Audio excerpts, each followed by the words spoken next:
Please subscribe Khabar Plus 18 for the latest news and update and press the bell button. गोलियों की आवाज भी दलित आदिवासी की आवाज को दबाने का सामर्थ्य नहीं रख पाए। मैं चुनौती दे रहा हूं, बहुत जिम्मेदारी के साथ करना था। मेरे सामने बैठे हुए सैलाब मैं सैल्यूट कर रहा हूं। मैं चौथा बरवाड़ा गया, भाई प्रहलाद मीणा और मुकेश मीणा ने मुझे कहा कि आना ही पड़ेगा प्रहलाद गुंजल, बात खराब हो जाए। मैं निराशा संख्या देखकर मुझे एक बड़े नेताजी ने कहा, प्रहलाद गुंजल अब मत बोल, मुद्दे की गर्मी खत्म हो गई। मैंने आग्रह पूर्वक कहा, हम मुद्दे की गर्मी और सर्दी के आधार पर जंग के फैसले नहीं करते, अन्याय के खिलाफ लड़ने की आवाज है। आप मुझे मुद्दे की गर्मी की बात बताने और बता रहे हैं, मैं आपका सम्मान करता हूं। आप मुझे जरा मुद्दे की गर्मी और सर्दी की बात बता रहे हैं तो ये भी बता दो, क्या समरावता की घटना को आप अन्यायी मानते हो या नहीं मानते? और अगर अन्यायी नहीं मानते हो तो सार्वजनिक घोषणा कर दो, और अगर वो अन्याय है तुम जिंदा रहे, मुद्दा गर्म रहे, शरद रहे, हम अन्याय के खिलाफ बोलते रहेंगे। जब तक चैन में जान है तब तक अन्याय के खिलाफ आवाज उठती रहेगी। और आज मुझे फक्र है, मैंने परसों सोशल मीडिया पर कहा था, मुझे डर लग रहा था, भारत ने एक अद्भुत व्यक्ति खो दिया और उनके जाने के बाद भारत के प्रधानमंत्री जी, आप उनकी क्षमता को, उनकी ताकत को, उनके कृत्य को, उनकी राजनीतिक विरासत को कब्जाने का फैसला का प्रयास कर रहे, जबकि आपने प्रधानमंत्री बनते ही कहा था जरा रेनकोट पहनकर सावर के नीचे नहाना सीखे तो मनमोहन सिंह जी से सीखे। लेकिन उन मनमोहन सिंह जी के चले जाने के बाद एक व्यक्ति की ताकत का अंदाजा, उसकी बुद्धिमत्ता का अंदाजा, दुनिया में भारत को किस प्रकार से आर्थिक महाशक्ति बनाने का रास्ता बना कर गया। आज आपने चाहे घटिया राजनीतिक मानसिकता से स्वीकार किया हो, उस मौके पर भी आपने आलोचना के पक्ष को नहीं छोड़ा। मैं आलोचना कर रहा हूं इस मंच से, मुझे डर लग रहा है कि शोक की इस घड़ी में मैंने लोगों से पूछा, उन्होंने कहा आनंद के कार्यक्रम में नहीं जा रहे हो, आप चाह रहे हो जुल्म से पीड़ित को न्याय दिलाने की बात करते, आप चाह रहे हो बहन चित्रा सहित, मैं कहना नहीं चाहता, रोज रोज मीडिया में देखते हैं वो बहनें कहती है प्रहलाद गुंजल जो भी नेता जाता है, मैं टिप्पणी नहीं करना चाहता, उसके सामने मेरी माँ ये बयान करती है, सिर में टाके हैं बता सकते हैं, हाथ में प्लास्टर है बता सकते हैं, पैर में प्लास्टर है बता सकते हैं, प्रहलाद गुंजल कहां कहां नहीं मारा लाठियों से, कैसे बताए इतनी बड़ी जुल्म की दास्ता हो जाए। मैंने परसों कहा था जिसके मन में अन्याय के खिलाफ लड़ने का जज्बा है वो तमाम लोग 29 को आओ। मैं आज सैल्यूट कर रहा हूं आपको, अभी अन्याय के खिलाफ आवाजें मरी नहीं है, लोगों के चरण में इंकलाब जिंदा है। और ये इंकलाब का नारा जो लिखा हुआ, मैं बहुत जिम्मेदारी से कहना चाहता हूं मित्रों, लड़ाई समाप्त नहीं, लड़ाई अभी आगे बढ़ने वाली है।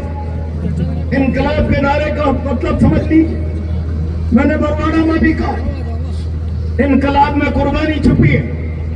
ये भगत सिंह का फोटो लग रहा, भगत सिंह इनकलाब का नारा देकर अंग्रेजी सल्तनत से टकरा गए और जब फांसी का रास्ता बन गया तो सारा देश उबल गया। भगत सिंह को फांसी हुई तो गोरों को भगा कर रहेंगे, इस मुल्क में नहीं रहने देंगे। क्रांतिकारियों ने सलाह दे डाली, भगत सिंह आप बाहर जाइए, देश आपकी रिहाई के मामले में उबल रहा है, आप जाकर नेतृत्व करिए। भगत सिंह ने कहा हम मकसद के नजदीक आ गए। भगत सिंह को फांसी हुई तो गोरों को भारत में नहीं रहने देंगे। हम मकसद के नजदीक आ गए, देश में ये भाव आ गया। शायद मैं बाहर जाकर इस तूफान को आग में बदल सकूं, न बदल सकूं आंधी को तूफान में, लेकिन मैं शहादत पर चला गया तो ये तूफान बन जाएगा। और इसीलिए आज मेरा रास्ता बाहर के बजाय शहादत का रास्ता है। ये कुर्बानी इंकलाब में छुपी हुई है और आज ये इंकलाब भजन लाल की सरकार के खिलाफ नगर भोट में गूंज रहा है। भजन लाल जी, मैं चेतावनी दे रहा हूं, आपके पास राजनीतिक सामर्थ्य भी नहीं, आपके पास राजस्थान को समझने का राजनीतिक नजरिया भी नहीं। मैं कोई मुख्यमंत्री के ओहदे पर बैठे हुए सम्मानित व्यक्ति, आपसे मेरी मित्रता भी रही है, मैं कोई नीचा दिखाने के नजरिए से आपसे बात नहीं कर रहा हूं, लेकिन मैं आरोप लगा रहा हूं आपकी पार्टी का नजरिया दलित के खिलाफ, आदिवासी के खिलाफ है, गांव के खिलाफ है, गरीब के खिलाफ है, किसान के खिलाफ। अगर गांव गरीब के खिलाफ नहीं होता, मैंने देखा अभी खाचरियावास जी कह रहे थे किरोड़ी लाल जी का सीमेंट फैक्ट्री आंदोलन, खाचरियावास जी आपने उस आंदोलन को देखा होगा। प्रहलाद गुंजन उस आंदोलन में 25 दिन तक भरतपुर की सेवर जेल में रहकर आया। 25 दिन। मैं इस मंच से कहना चाहता, एक उम्रदराज नेता भजन लाल जी, जिस रोज डॉक्टर किरोड़ी लाल ने पुलिस की लाठियों से अपने आप को अस्पताल में पहुंचाया होगा, राजनीति में आपका जन्म भी नहीं हुआ होगा, आप मुख्यमंत्री बन गए, लेकिन आपने क्या मर्यादा रखी? समरावता में कहकर चले गए हम न्यायिक जांच कराएंगे, एक एक पाई की भरपाई कराएंगे।